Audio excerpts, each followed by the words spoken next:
നമ്മുടെയൊക്കെ നാട്ടിലെ പള്ളികൾ, നമ്മളാണെന്ന് പറയുന്നത് പള്ളികളിലെ ഉച്ചഭാഷിണിയുടെ ശബ്ദം അത് പുറത്തേക്ക് മറ്റുള്ളവർക്ക് അരോചകമാണ് എന്ന്. അല്ല. ഒരു ഹിന്ദു സഹോദരൻ ഇന്നുവരെ ഏതെങ്കിലും ഒരു ഹൈന്ദവ സഹോദരൻ ഒരു സ്റ്റേറ്റ്മെന്റ് ഇറക്കിയിട്ടുണ്ടോ?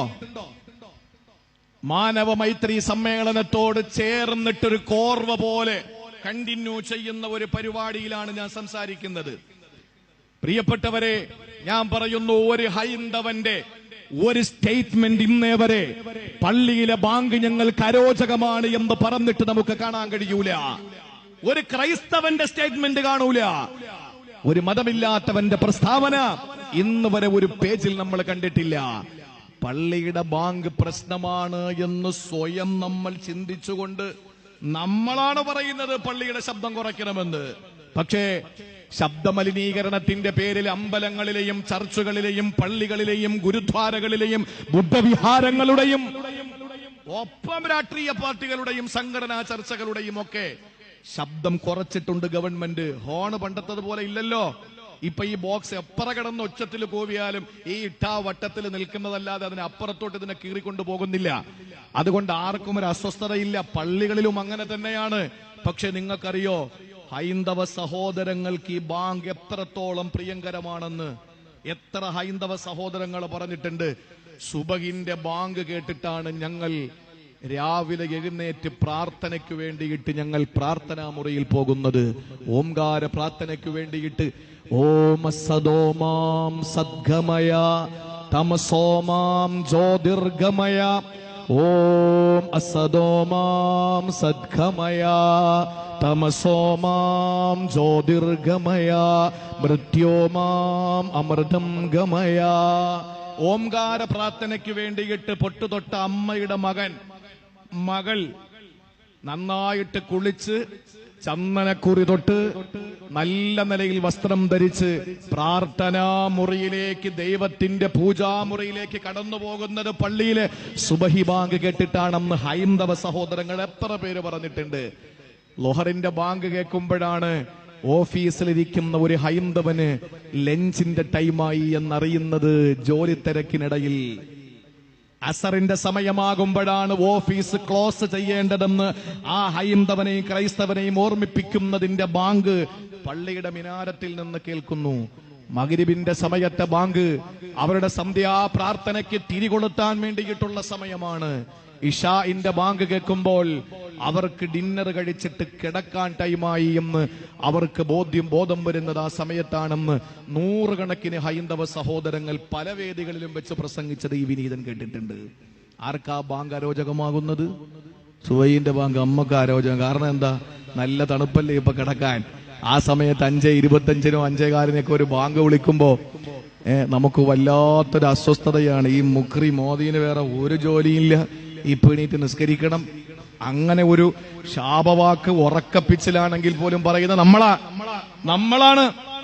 എന്നിട്ട് നമ്മൾ പറയുന്നു ബാങ്ക് അരോചകമാണ്. അല്ല, കേരളത്തിലെ പ്രമുഖനായ ഒരു രാഷ്ട്രീയ പ്രവർത്തകൻ, രാഷ്ട്രീയ നേതാവ് ബാങ്ക് വിളി നായയുടെ കുരയാണ് എന്ന ഒരു സ്റ്റേറ്റ്മെന്റ് ഇറക്കിയപ്പോൾ യൂട്യൂബും സോഷ്യൽ മീഡിയയും സജീവമാകാത്ത ഒരു കാലമുണ്ടായിരുന്നു ഏതാനും 7-8 വർഷങ്ങൾക്ക് മുമ്പ്.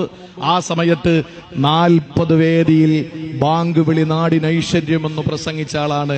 അറിവിൽ ദുർബലരും പിന്നിലുമുള്ള ഞാൻ.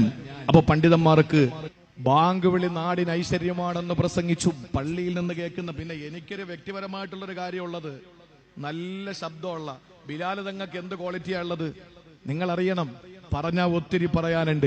ബിലാൽ തങ്ങൾക്ക് എന്താ ക്വാളിറ്റി ഉള്ളത്? പറയത്തക്ക സൗന്ദര്യമുണ്ടോ? നമ്മുടെ പ്രിയപ്പെട്ട പ്രവാചകന്റെ സൗന്ദര്യം ചുവപ്പ് കലർന്ന വെളുപ്പ് നിറമായിരുന്നില്ലേ? ബിലാൽ റളിയല്ലാഹു തആല അൻഹുവിന്റെ സൗന്ദര്യം നാട് നീളെ നടന്ന പ്രസംഗങ്ങൾ നമ്മൾ കേട്ടവരല്ലേ? ഒരുപാട് ചരിത്ര ഗ്രന്ഥങ്ങൾ നമ്മൾ വായിച്ചവരല്ലേ? സ്പ്രിംഗ് പോലെ വളഞ്ഞ് പൊളഞ്ഞ് തലയിൽ ഒട്ടിക്കിടക്കുന്ന തലമുടി, നമ്മുടെ സ്വകാര്യ പത്തിരി, നമ്മുടെ കരുനാഗപ്പള്ളി പത്തിരി പോലെ പരന്ന ചപ്പിയ മൂക്ക്, ചുണ്ടിങ്ങനെ തടിച്ചു തൂങ്ങിക്കിടക്കുന്ന വികൃതമായ ഈ പ്രസംഗം നടക്കുന്നതിന്റെ 4 ഭാഗത്തേക്ക് നിങ്ങൾ നോക്കിയാൽ പാതിരാത്രിയുടെ ഈ ഇരുൾമുട്ടിയ രാത്രിയുടെ നിഗൂഢതകൾ നിങ്ങൾക്ക് കാണാം. അതേപോലെ നിറമായിരുന്നു ബിലാൽ ഇബ്നു റബാഹ് തങ്ങളുടെ നിറം. കറുത്ത് കരിവാളിച്ച രൂപമായിരുന്നു. മഹാനായ ബിലാൽ റളിയല്ലാഹു തആല അൻഹുവിനെ പരിശുദ്ധ കഅബാലയത്തിന്റെ മുകളിൽ കയറ്റിയിട്ട് മക്ക വിജയത്തിന്റെ എന്ന് ബാങ്കുലി മുഴക്കാൻ പറഞ്ഞപ്പോൾ തൊട്ടപ്പുറത്ത് മഖാം ഇബ്രാഹിമിന്റെ പരിസരത്തെ പാറക്കൂട്ടങ്ങളുടെ മുകളിൽ അന്നത്തെ ഫാസിസ്റ്റ് ദുശക്തികൾ ഇരുന്നിട്ട് പറഞ്ഞൊരു വാക്കുണ്ട്, ഈ ഖുറാബുൽ അസ്വദിനെ അല്ലാതെ മുഹമ്മദിന് ബാങ്ക് വിളിക്കാൻ ആരെയും കിട്ടിയില്ലയോ. ഖുറാബുൽ അസ്വദ് എന്ന് പറഞ്ഞാൽ കരിങ്കാക്ക. ഈ കരിങ്കാക്ക അല്ലാതെ വേറെ ആരെയും കിട്ടിയില്ലേ. ആ നിലയിൽ കറുത്ത് കരിവാളിച്ചു പോയി.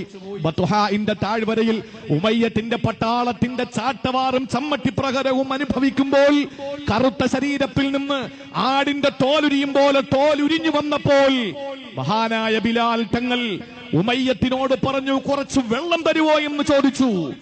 ആ സമയത്ത് നിനക്ക് വെള്ളം തരാമടാ നായേ എന്ന് പറഞ്ഞിട്ട് മുഖത്തേക്ക് കാർക്കിച്ച് തുപ്പിക്കൊടുത്ത ഉമയ്യത്തിന്റെ തുപ്പുനീര് നാവുകൊണ്ട് ഒപ്പിയെടുത്ത് തൊണ്ട നനച്ചിട്ട് അല്ലാഹു അക്ബർ എന്ന് വിളിച്ച ധീരനായ ബിലാൽ റളിയല്ലാഹു തആല അൻഹുവിനെ കഅബാലയത്തിന്റെ മുകളിൽ കയറ്റി നിർത്തിയിട്ട് ഇന്നലെ വരെ താൻ അടിമയായി ശരീരം മുഴുവനും അടിക്കപ്പെടുകയും തൊഴിക്കപ്പെടുകയും പീഡിപ്പിക്കപ്പെടുകയും ചെയ്ത ആ ബത്ഹാഇന്റെ മണൽത്തരികൾ മുഴുവനും കോൽമയിൽ കൊള്ളിക്കത്തക്കവണ്ണം ബാങ്ക് കൊടുത്ത ബിലാൽ റളിയല്ലാഹു തആല അൻഹു ആദരവായ പ്രിയപ്പെട്ട പ്രവാചകൻ സല്ലല്ലാഹു അലൈഹി വസല്ലമ തങ്ങൾ, നിങ്ങൾ അറിയണം പ്രിയപ്പെട്ട സഹോദരങ്ങളെ, മഹാനായ പ്രവാചകന് ബിലാൽ റളിയല്ലാഹു തആല അൻഹു സമ്മാനിച്ച ഏറ്റവും വലിയ സമ്മാനം എന്ന് പറയുന്നത് ബിലാൽ തങ്ങളെ അള്ളാഹുവിന്റെ റസൂല് ബാങ്ക് കൊടുക്കാൻ വേണ്ടി പ്രത്യേകം നിയമിച്ചു എന്നതാണ്.